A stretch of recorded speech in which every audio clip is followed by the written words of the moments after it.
What's up, America? Alright, so we hear a lot of talk going around about the climate crisis, and nobody's really stepping forward with a whole lot of good ideas. A lot of people, zero emissions by 2050, but that's a long ways off. That's 30 years from now. What difference does it make in 30 years? We need solutions today, and the solutions that are available today, one of my favorites is the hydrogen car. They take water. They actually just found a way this year to convert seawater into hydrogen. Now, when we can pull the hydrogen out of salt water and use it to fuel our vehicles, essentially we're helping along the water cycle. The hydrogen cars emit out of their tailpipe pure water, which is going to run off the roadways and seep back into our groundwater, replenishing our aquifers and our rivers, which is good for everyone. And not only that, when we pull the hydrogen out of the seawater, all that's left is oxygen and salt. We put salt in our food. Done. More money made. Oxygen. More air for everyone. We can all breathe easier, meaning that there's less pollution in every breath we take. Not only that, but hydrogen is also the most awesome propellant for rockets.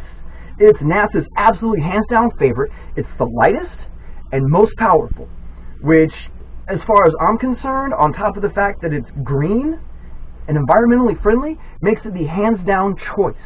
Why we would be working with anything else, I have no idea. It seems foolish and backwards. So I think it's time we move to hydrogen, not only for our rockets to help in our space program, but also for our cars and to help our rivers and our aquifers. We all need fresh water. There are many places in America where they have to import fresh water from other places.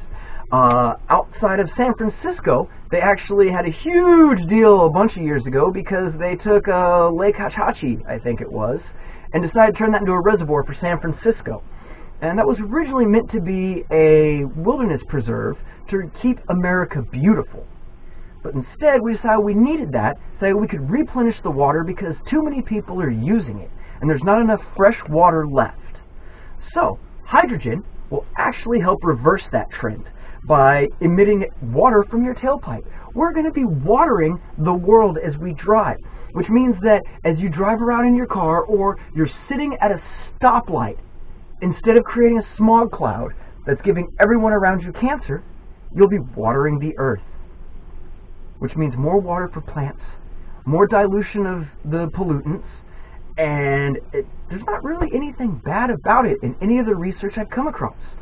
The only reason we haven't gone there yet is because the fossil fuel industry is paying our politicians not to. It's time we start getting new blood in our political system. All these old politicians doing things the old way are never going to convert because they're going to be dead before it matters. The rest of us have to live with their mistakes that they made for profit. I'm not okay with that, and I don't think you should be either. So, step one, let's get hydrogen flowing and build some hydrogen fuel stations. Personally, I think that all new gas stations, mandatory, have a hydrogen pump. Anyone can buy a hydrogen car. You can still fill it up. And it's not just like, I have a car. I can't drive it anywhere. What am I going to do? Nothing. My government has forsaken me. Nah. Let's get hydrogen on the road and make the world green. Hey, you made it all the way to the end. Right on. So if I'm not the worst candidate out there, go ahead and subscribe to my YouTube channel, Cid Pan for Prez, or just like and go ahead and share with all your friends. And stay tuned for more videos. Thanks for watching.